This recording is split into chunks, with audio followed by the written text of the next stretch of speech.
Hey guys, welcome back my channel Rama motivation blog.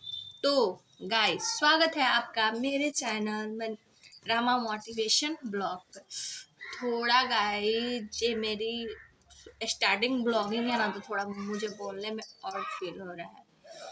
मैं एक व्रत के बारे में बताना चाहती हूँ जिसको मैंने खुद करा, एक बार नहीं 2 बार करा, जिसे कर कर मेरे भोलेनाथ ने मेरी भी प्रार्थना स्वीकार करी।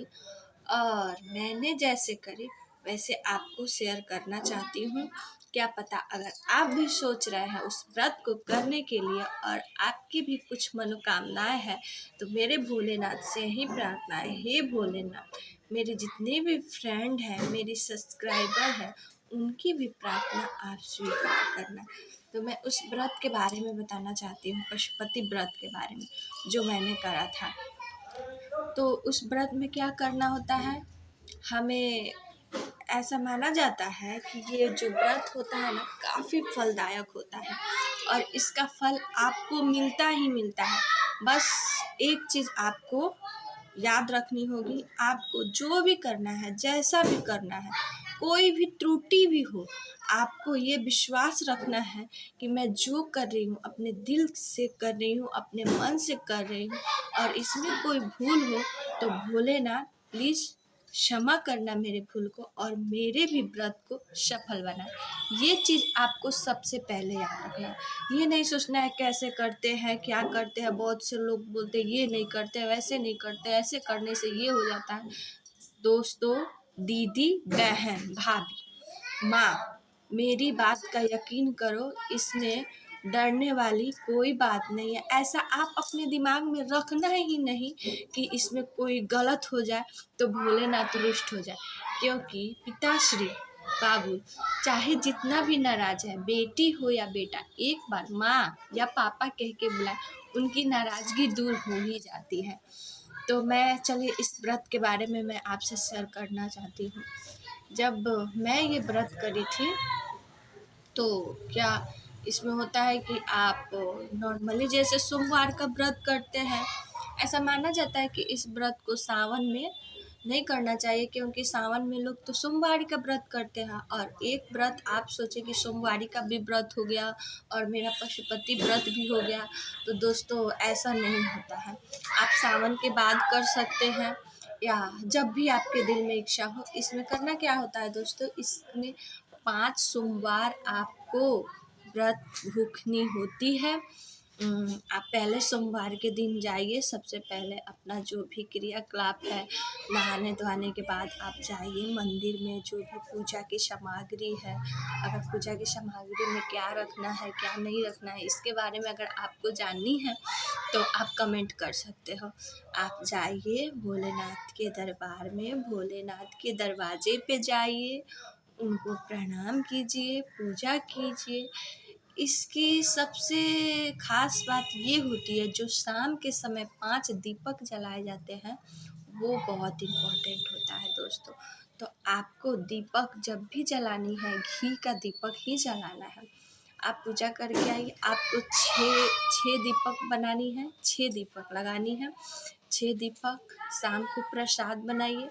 प्रसाद आपको एक बात याद रखनी है, किसी से हेल्प नहीं लेनी, आपसे जो भी हो, जितना हो, जैसा हो, मन से, श्रद्धा से आप प्रसाद बनाइए, खुद से बनाइए। और प्रसाद दोस्तों उतना ज़्यादा भी नहीं बनाना है कि चलो थोड़ा प्रसाद बनाए और मंदिर लेके गए, थोड़ा घर पे छोड़ दिए। आपको ये गलती नहीं करनी है।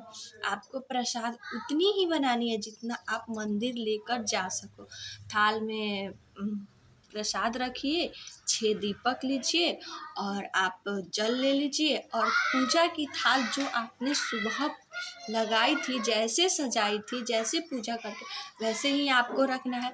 और उसी थाल में आपको प्रसाद और दीपक और ये जल लेकर जाना है।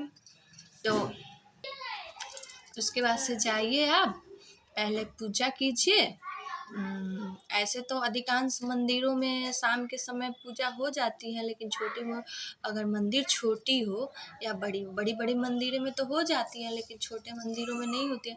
तो आप जाएं, अगर सुबह कुछ पूजा वगैरह हुआ है तो उसकी सफाई कर दें।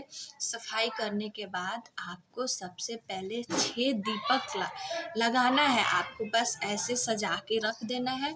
उसके बाद आपको अपनी प्रसाद के 3 हिस्से, वहीं पे कुछ दोना हो या आप पत्ते में या फिर पेपर में कोई सा 3 जगहों पे रख दें भोलेनाथ के शिवलिंग के पास, और अपने प्रसाद का 3 हिस्सा करें। 3 हिस्सा करने के बाद आप दीपक को प्रज्वलित करें और भोलेनाथ से प्रार्थना करें। जो भी आपके मन की कामना है, जो भी आपके दिल की कामना है, आप प्रार्थना कीजिए। ये हे भोलेनाथ, ये मेरे पहली व्रत है और मैंने आपके भरोसे व्रत करना है। जैसे सबके व्रत को सफल बनाते हो बाबा, सबकी मनोकामनाएं पूर्ण करते हो, सबकी प्रार्थना स्वीकार करते हो भोलेनाथ, वैसे मेरी भी प्रार्थना स्वीकार कीजिए। आपके मन में जो भी हो, भी झिझक, जैसे आप किसी से अपने दुख शेयर करते हैं, वैसे अपने पिता से कहिए, वैसे मेरे भोलेनाथ से, मेरे आपके सबके भोलेनाथ से कहिए और प्रार्थना कीजिए। उसके बाद से एक दीपक, आपको 5 दीपक ही प्रज्वलित करना है और एक दीपक वहीं पे रहने देना है। पूजा करने के बाद 2 हिस्से प्रसाद को जो आपने लगाए हैं वहीं पे रहने दीजिए, और एक हिस्सा जो प्रसाद का है वो अपने पूजन के थाली में उठा के रख लें। और जो एक दीपक जो आपने प्रज्वलित नहीं की है, उस दीपक को भी उठा के अपने थाल में रखें और भोलेनाथ के दरबार से अपना जो भी अर्जी प्रार्थना करें और आए सीधा। आपको कहीं रुकनी नहीं है, किसी से बातें नहीं करनी है, किसी के घर रुकना नहीं है, चाहे आपका जितना भी सगा है, डायरेक्ट अपने घर आना है और अपने घर आते से ही अपने हाथ के सीधे दाईं तरफ उस दीपक को रखना है, प्रज्वलित करना है, उसको जलाना है। उसके बाद भोलेनाथ का नाम लेकर घर में प्रवेश कीजिए और शाम को खाना खाने से पहले आप जो मंदिर से प्रसाद का एक हिस्सा लेकर आई हैं, उस हिस्से को पहले खाएं। और याद रखिएगा गाइस, मतलब उस प्रसाद को आपको किसी को देना नहीं है, आप किसी के एक छोटा सा बच्चे को भी नहीं दे सकते हैं। आप प्रार्थना कीजिए और श्रद्धा पूर्वक उस प्रसाद को खाइए। और आपको इसी तरह पूरे 5 सोमवार करनी है, और 5 सोमवार, लास्ट सोमवार के दिन आपको क्या करना है, उद्यापन की विधि क्या है, कैसे, मैं आपको वो नेक्स्ट वीडियो में बताऊंगी। इसके लिए आपको मेरे वीडियो में कमेंट करना होगा कि आपको मैंने उद्यापन किया था, क्या किया था, कैसे किया था, आपको जाननी है तो वो मैं ज़रूर बताऊंगी। दोस्तों, अब श्री शिवाय नमस्तुभ्यम, हर हर महादेव। भोलेनाथ आपकी भी प्रार्थना स्वीकार करें, आपकी भी जो भी मनोकामनाएं हैं भोलेनाथ पूरा करें। मैं भोलेनाथ से यही प्रार्थना करती हूँ। हर हर महादेव।